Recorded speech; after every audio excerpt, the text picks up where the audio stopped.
빌립보서 강의 19번째 시간입니다. 빌립보서 3장 10절로 16절입니다. 같이 읽겠습니다. 내가 그리스도와 그 부활의 권능과 그 고난의 참여함을 알고자 하여 그의 죽으심을 본받아 어떻게 해서든지 죽은 자 가운데서 부활에 이르려 하노니 내가 이미 얻었다 함도 아니요 온전히 이루었다 함도 아니라 오직 내가 그리스도 예수께 잡힌 바 된 그것을 잡으려고 달려가노라. 형제들아, 나는 아직 내가 잡은 줄로 여기지 아니하고 오직 한 일, 즉 뒤에 있는 것은 잊어버리고 앞에 있는 것을 잡으려고 표대를 향하여 그리스도 예수 안에서 하나님이 위에서 부르신 부름의 상을 위하여 달려가노라. 그러므로 누구든지 우리 온전히 이룬 자들은 이렇게 생각할지니 만일 어떤 일에 너희가 달리 생각하면 하나님이 이것도 너희에게 나타내시리라. 오직 우리가 어디까지 이르렀든지 그대로 행할 것이라. 아멘. 지금 우리가 읽은 대로 우리 성경은 10절을 11절에 연결시켜 놓았습니다. 그런데 사실은 오늘 본문의 첫 절인 10절은 앞에 내용과 연결되어 있습니다. 설명하려면 좀 복잡하기는 한데, 그래서 과정을 생략하고 결론만 말씀드린다면 앞에 나왔던 그리스도를 얻고 그분 안에서 발견되려 함, 여기에 이어진 세 번째 내용입니다. 그러니까 바울이 모든 것을 잃어버렸고 또 그것을 배설물로 여겨지게 됨에 따라 그에게 일어난 일이, 지난주에 두 가지를 이야기하지 않았습니까? 그리스도를 얻었다는 것과 그분 안에서 발견되어졌다. 이 두 가지였잖아요. 이제 그 두 가지에다가 하나를 더 첨가하고 있는 겁니다. 세 번째 내용이 되는 거죠. 자, 지금부터 이 세 번째 내용을 좀 보게 될 텐데 쉽지 않은 내용이기는 합니다.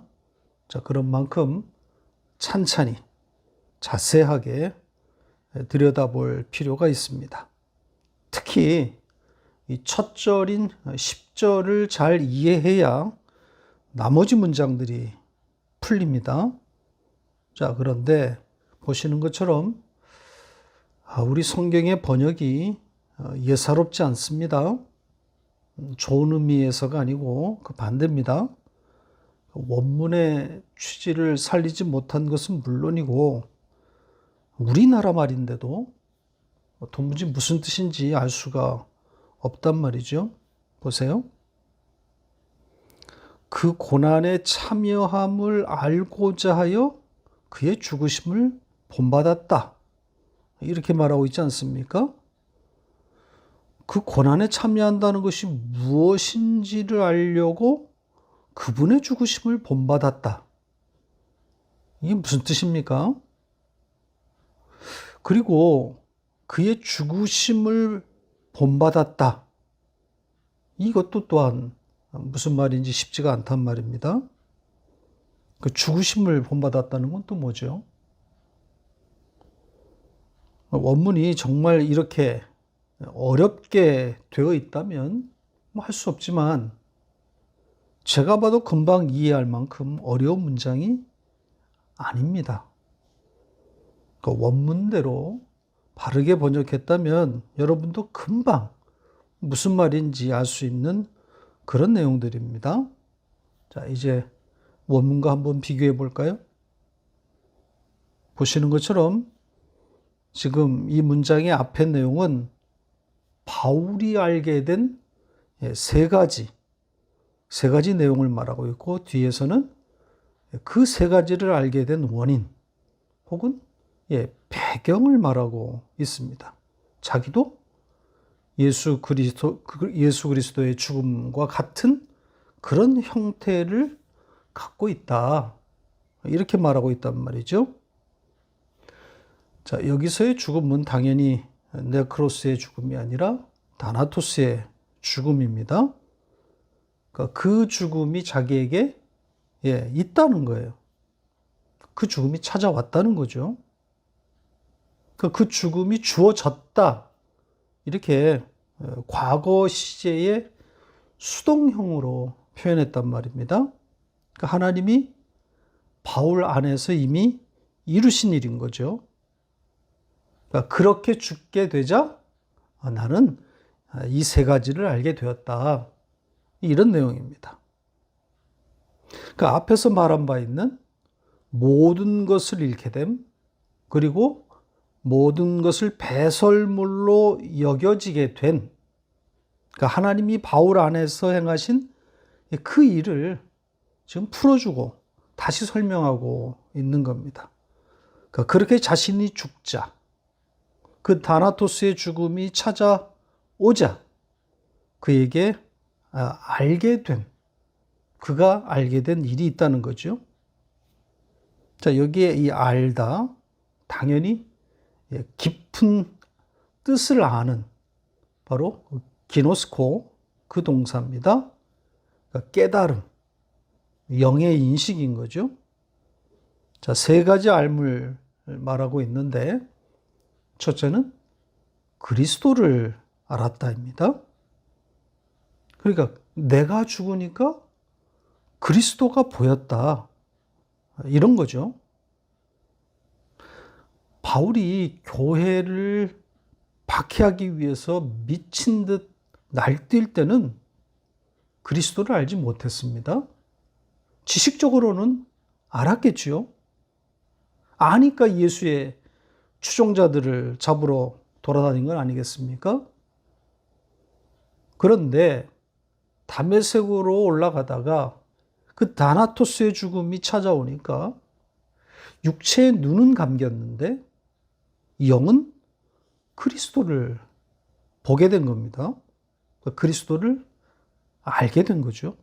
영으로 그를 알게 된 겁니다. 자, 두 번째는 그 부활의 능력을 알았다. 이렇게 말하고 있습니다. 부활의 능력. 이게 무슨 뜻일까요? 자, 이참에 이 부활이라고 하는 단어를 좀 분석하고 가겠습니다. 이 부활이란 단어, 참으로 우리가 많이 사용하는 단어 아닙니까? 이 부활의 사전적인 의미는 죽었다가 다시 살아남, 회생입니다. 자, 그런데 이 부활로 번역된 단어를 이 헬라어 이 원어에서 좀 들여다보면 이 단어가 십자가로 바로 연결됩니다. 보세요. 자, 이 단어가 이 히스테미 동사에서 온 겁니다. 그러니까 우리가 앞에서 이전에 배웠던 것처럼 십자가로 번역된 그 단어와 동사의 어원이 정확하게 같은 거죠. 바로 서다, 서지다, 이런 겁니다. 그러니까 위로 서다, 똑바로 서다. 그러면 이게 무슨 의미겠습니까? 이 부활로 번역된 이 단어에 담겨져 있는 그 속뜻, 예수의 십자가가 가져다 준 구원을 말하는 거 아니겠습니까? 그러니까 바울이 지금 그분의 부활의 능력을 알았다. 이것은 그분이 가져다 준 구원의 능력을 알았다는 뜻이 되는 겁니다. 그러니까 단순히 육체의 죽음에서 다시 살아난다는 의미가 아니라 죽었던 내용이 십자가로 인해 다시 살아나는 그 구원 사건을 향하고 있는 겁니다. 세 번째 바울이 한 것은 그분의 고난의 코이노니아입니다. 그러니까 풀어보면 그의 고난으로 인해 우리에게 주어진 코이노니아, 이렇게 되는 거죠. 그걸 알았다. 그러니까 그의 죽음으로 인해서 그에게 일어난 그가 알게 된 거란 말입니다. 코이노니아를 알게 되었습니다. 그러니까 그분이 내 안에, 그리고 내가 그분 안에, 마찬가지로 하나님의 모든 백성들이 그분 안에 거함으로써 모든 하나님의 사람들이 하나가 되는, 그리스도 안에서 하나가 되는 바로 그 성도의 교제를 말하고 있는 겁니다. 이 세 가지를 그가 알았다.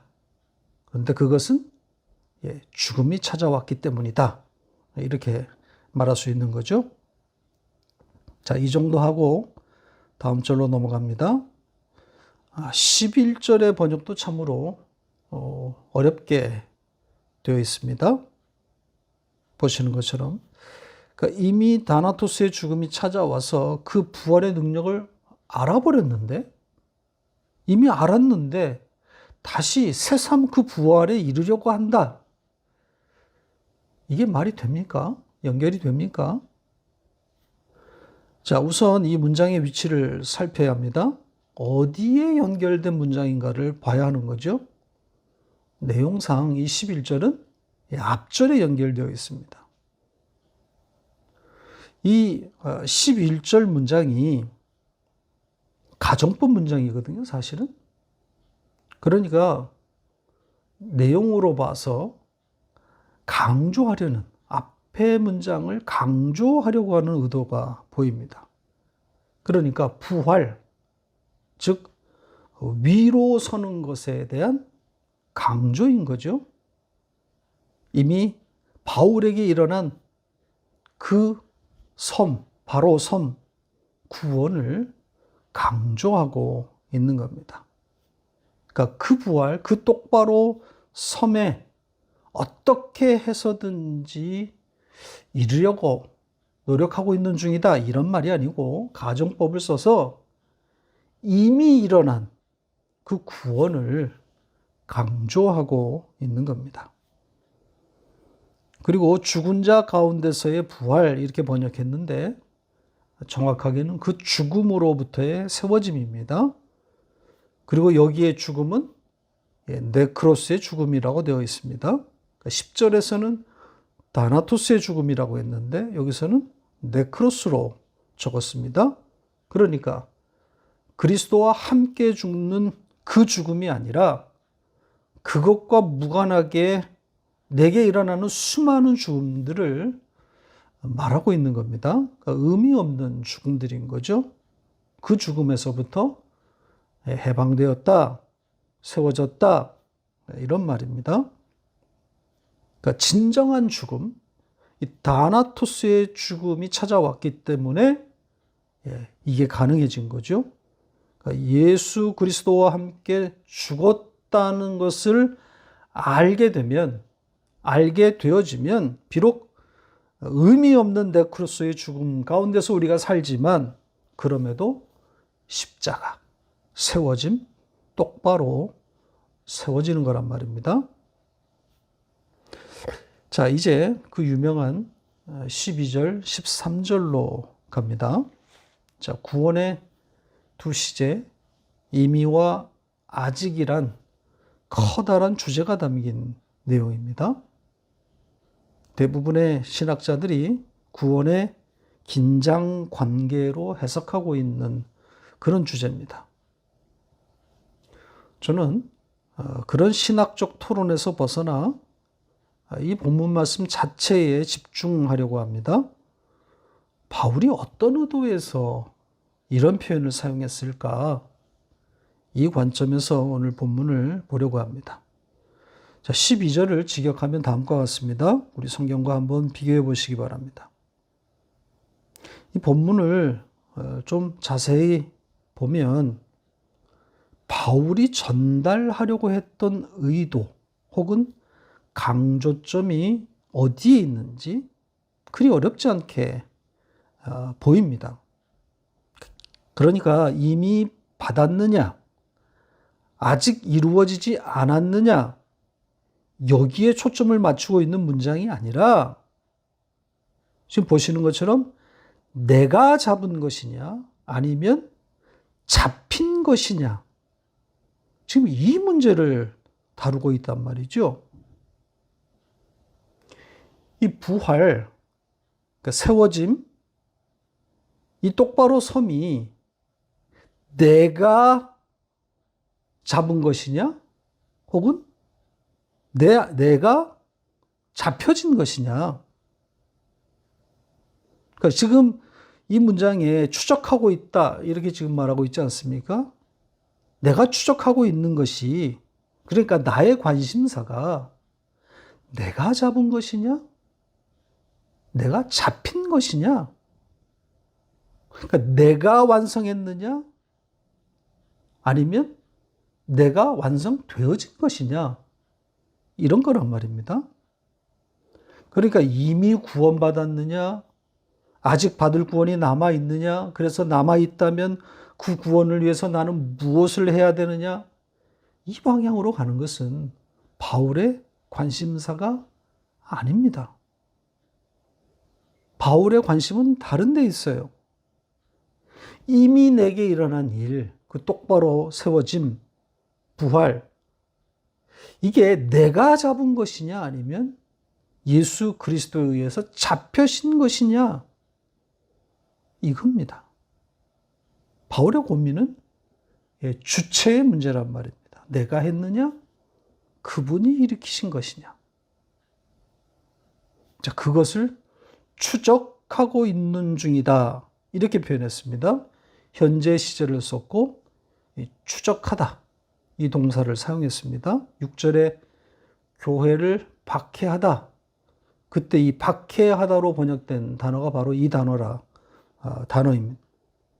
그러니까 자기를 박해하고 있는 거예요. 자기 마음을 추적하고 있다는 겁니다. 내가 잡은 것이냐? 아니면 그분에 의해서 내가 잡힌 것이냐? 자, 우리가 보기에 이 질문, 정답이 그리 어려운 것 같지 않은데 왜 바울은 반복적으로, 현재 시제를 쓰지 않았습니까? 반복적으로 이 문제를 추적하고 있는 걸까요? 현재 시제를 써서 이 반복되는 고민을 표현한 거란 말이죠. 그만큼 바울은 이 문제를 심각하게 생각하고 있다는 반증 아니겠습니까? 그러니까 아마 자기 안에서 일어나고 있는 어떤 갈등, 충돌을 보고 있는 겁니다. 나인가? 그분인가? 그러니까 그분이 분명한데, 그분이 내 안에서 그 부활, 그 세워짐을 일으키신 것이 분명한데 왜 자꾸 나는 이 나라는 생각이 들어오는가? 그런 자기를 보면서 배척하고 있는 바울의 몸부림을 볼 수 있습니다. 그만큼 이 나라는 존재가 무서운 겁니다. 끊임없이 이 내가 살아나는 거죠. 내가 한 것이다. 내가 이룬 것이다. 그래서 바울은 지나칠 만큼 이 수동태 문장들을 사용하고 있는 것이 아닌가 싶습니다. 지금까지 우리가 확인한 것만 해도 얼마나 많습니까?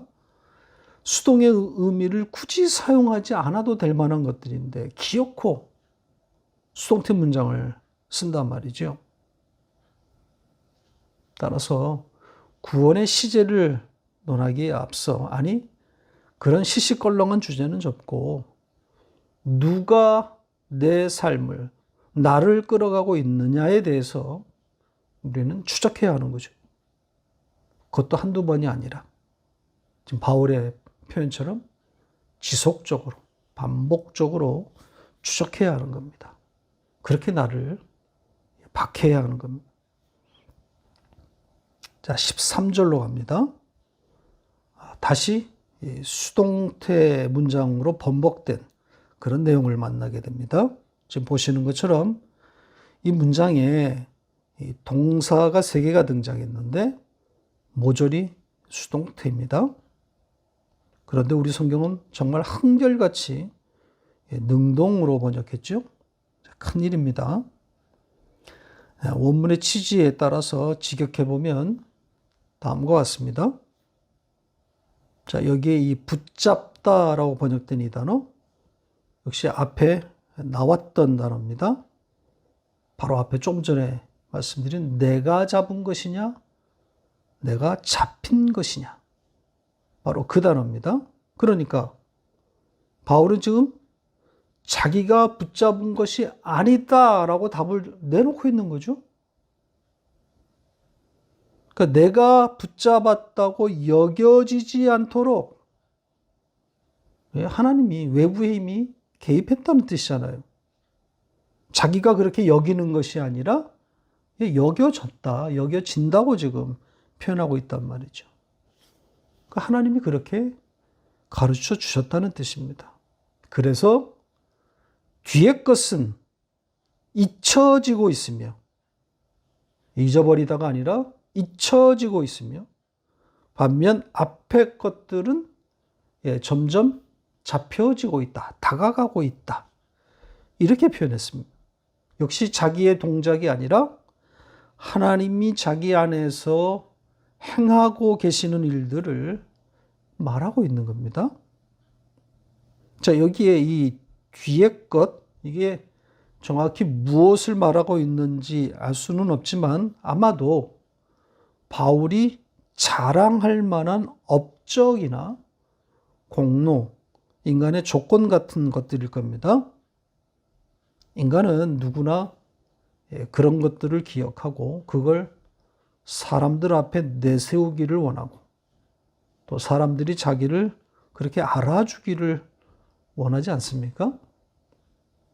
자, 그런 것들을 하나님이 지우고 계시다는 거예요. 그래서 나는 잊혀지고 있다. 반면에 다가가서 붙잡혀지고 있는 그 앞의 것들, 이것이 무엇인지 또 우리가 찾아가야 하는 거죠. 하나님이 이것도 역시 일하고 계시다는 거죠. 그 앞의 것들을 향하도록, 점점 다가가도록 하나님이 일하고 계시는 겁니다. 하나님이 붙잡으라고 하시는 것들이겠죠. 자, 여기 사용된 동사, 이것도 좀 보면 그냥 다가가다 뻗다, 이게 아니라 굳이 전치사 에피를 붙여서 합성어를 만들었습니다. 성경에 여기 딱 한 번 등장하는 단어입니다. 그래서 위로 뻗다, 위로 다가가다, 이런 의미를 넣었습니다. 그러니까 앞의 것들이 무엇인지를 암시하는 그런 동사의 표현입니다. 그리고 이 문장은 자연스럽게 14절로 연결됩니다. 왜냐하면 그 앞의 것을 설명하고 있는 내용이란 말이죠. 이 14절이. 자, 앞의 것들을 여기서는 어떻게 표현했는지를 한번 볼까요? 보시는 것처럼 표대와 상이라는 단어가 눈에 들어옵니다. 그러니까 바울에게 지금 잡혀지고 있는 그 앞의 것들이 무엇인지 이 두 단어에 잘 담겨 있다고 보입니다. 그러니까 땅의 것이 아니라 위의 것이다, 하늘이다, 이런 의미 아니겠습니까? 그러니까 땅의 것은 잊혀지도록 하나님이 일하고 계시면서 이 위의 것, 표대, 하늘의 상, 이것은 점점 다가오도록 하나님이 일하고 계시는 거죠. 그렇게 하나님이 바울 안에서 일하고 계심으로 인해서 지금 바울은 그 상을 위하여 달려가고 있는 겁니다. 자, 원문에는 그 상에게로, 그 상을 향해 추적하고 있는 중이다. 여기에서도 추적하고 있다, 이렇게 표현했습니다. 달려가고 있다. 그것보다는 추적하고 있다, 박해하다. 자기를 괴롭힌다는 거죠. 그러니까 그 하늘의 상을 향해서 자기를 괴롭히고 있는 겁니다. 그 표 때 그 하늘의 상. 바울은 이걸 추적하고 있습니다. 자, 그렇게 그 표 때 그 하늘의 상을 추적하고 있는 사람을 다음 절에서 바울은 완전한 자, 완전하다 이렇게 표현합니다. 자, 우리 성경은 온전히 이룬 자들 이렇게 번역했죠. 완전하다는 뜻입니다. 이 단어는 예수님이 십자가상에서 다 이루었다. 바로 이렇게 선언했던 바로 그 단어입니다. 그러니까 바울이 파격적인 단어를 택한 거죠. 우리는 완전한 자야. 이런 거란 말입니다. 윤리 도덕적으로 완전하다 이런 의미는 아닌 거겠죠. 하나님의 의를 입은 자로서의 완전함을 말하고 있는 겁니다. 자, 그렇게 완전한 자, 그렇게 완전하게 된 자는 이것을 이해하고 있다. 이렇게 문장이 진행되고 있습니다. 이것을 이해하고 있다. 그렇다면 이것은 문맥으로 봐서 앞에 것을 받는다고 봐야 되겠죠. 그러니까 뒤에 것은 잊혀져 가고 있고 앞에 것은 점점 붙잡혀지고 있다는 것. 그것을 나는 이해하고 있다. 나는 그것을 안다. 그러면서 이 내용을 강조하기 위해서 다시 가정법 문장이 이어집니다. 혹시 달리 생각한다면, 자, 이런 문장인데, 이 문장의 속뜻은 그럴 일은 없다. 그렇게 다르게 생각할 일이 없다. 이런 의미입니다. 강조하고 있는 거죠. 그러니까 완전한 자는 이해한다. 이것을 이해한다. 이걸 강조하기 위한 겁니다. 그리고 그 가정법 문장 뒤에 마지막 이어진 문장은 완전한 자가 이것을 이해할 수 있는 근거. 그 근거를 말하고 있습니다. 뭐라고 되어 있습니까? 하나님이 이것을 너희에게 나타내실 것이다. 이렇게 말하고 있습니다. 하나님이 너희에게 나타내실 것이다. 하나님이 가르쳐 주실 것이다 이거죠. 그러니까 완전한 자는 이것을 이해한다. 자, 여기에 이 나타내다로 번역된 단어 계시하다입니다.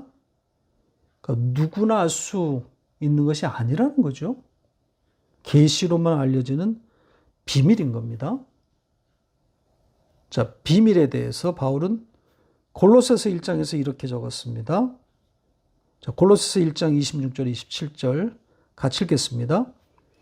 이 비밀은 만세와 만대로부터 감추어졌던 것인데 이제는 그의 성도들에게 나타났고 하나님이 그들로 하여금 이 비밀의 영광이 이방인 가운데 얼마나 풍성한지를 알게 하려 하심이라. 이 비밀은 너희 안에 계신 그리스도시니 곧 영광의 소망이니라. 감추어졌던 것인데 그의 성도들에게 이제 나타났다 그러죠. 계시로 알려주신 겁니다. 자, 그러면서 그 비밀이 누구라고 그럽니까? 너희 안에 계신 그리스도, 영광의 소망이신 예수 그리스도라고 말하고 있습니다. 이렇게 하나님이 알려주셨기 때문에 완전한 우리는 앞의 것들, 즉 위의 것들을 알게 된 거란 말입니다. 은혜일 따름인 거죠. 자, 이제 마지막 문장으로 갑니다. 좀 이 문장도 어렵게 번역됐는데 원문과 비교해 보면 그리 어려운 문장이 아닙니다. 보시는 것처럼 동사가 주동사가 생략된 그러니까 동사가 없는 문장입니다. 그러니까 문법적으로는 문장이 아닌 거죠. 자, 헬라어에서는 이렇게 동사를 생략한 문장이 자주 등장합니다. 이런 경우는 문맥을 보고 적당한 동사를 대입합니다. 지금 이 문장은 세 부분으로 되어 있습니다. 첫 부분은 우리가 이미 도달한 곳이 있다. 그리고 완전한 우리, 앞에서 좀 전에 완전하다 그러지 않았습니까? 완전한 우리, 그것과 맥을 같이 하는 그런 내용입니다. 우리가 이미 도달한 그곳. 그러니까 이미 우리가 도달한 곳이 있다는 거죠. 그래서 우리가 완전하다는 거 아닙니까? 그 도달한 그곳으로, 그 안으로 이렇게 되어 있는데 어떤 동사가 어울리겠습니까? 그러면 지금 동사가 없으니까 그 안으로, 그 안에 잘 머물러 있으라, 이런 의미 아니겠습니까? 두 번째는 걸어야 할 바로 그곳, 이렇게 되어 있습니다. 이 걷다, 이 동사도 어떤 뜻에서 발전되었다고 그랬습니까? 예, 기억나세요? 이 단어의 원뜻은 그 줄, 그 이열에 있다, 서 있다. 그 머물다에서 발전된 거란 말이죠. 그러니까 있어야 할 거기에 잘 서 있어라, 이런 의미가 되는 겁니다. 그러니까 우리 성경처럼 지금 이것을 행해라, 무엇을 해라, 그게 아니라 멈춰서서 거기에 있어라, 머물라는 의미가 되는 거죠, 역시. 그리고 마지막 세 번째는 알아야 할 바로 그 기준, 이렇게 되어 있습니다. 기준, 잣대. 예. 성도의 유일한 기준은 말씀이지요. 그러니까 이 말씀을 잘 이해해야 한다, 이런 의미겠죠. 문맥으로 볼 때, 그러니까 바울이 지금 견지하고 있는 일관적인 이 수동태적인 표현들로 미루어 볼 때 이 마지막 문장도 우리가 동사를 대입할 때 역시 명령이 아닌 하나님의 행위, 하나님이 하시는 일로 결론 지을 수 있습니다. 우리 성경은 지금 명령문으로 번역했지만 문맥상 맞지 않습니다. 하나님이 우리 안에서 역시 이루시는 일들로 봐야 합니다. 말씀을 맺겠습니다. 오늘도 우리는 수동태 문장으로 번복되어 있는 그런 내용들을 보았습니다. 불행하게도 우리 성경은 모조리 바울이 한 일 혹은 해야 할 일로 바꾸어 놓았습니다. 바울이 하나님 혹은 하나님이 하신 일을 말하려고 한 것인데 전부 인간만 남게 된 꼴이 되었습니다. 붙잡은 것인가? 붙잡힌 것인가? 바울이 스스로에게 질문을 던지고 스스로 답한 이 주제, 너무나 중요합니다. 잡혀진 그곳 속으로, 그 안에 우리는 머물러 있게 되는 겁니다. 하나님이 그렇게 일하고 계시는 거죠. 그렇게 그 안에, 그 잡힌 그 속으로 머물러 있게 된 자, 그들이 복 있는 자들입니다. 거기가 바로 우리가 있어야 할 자리입니다.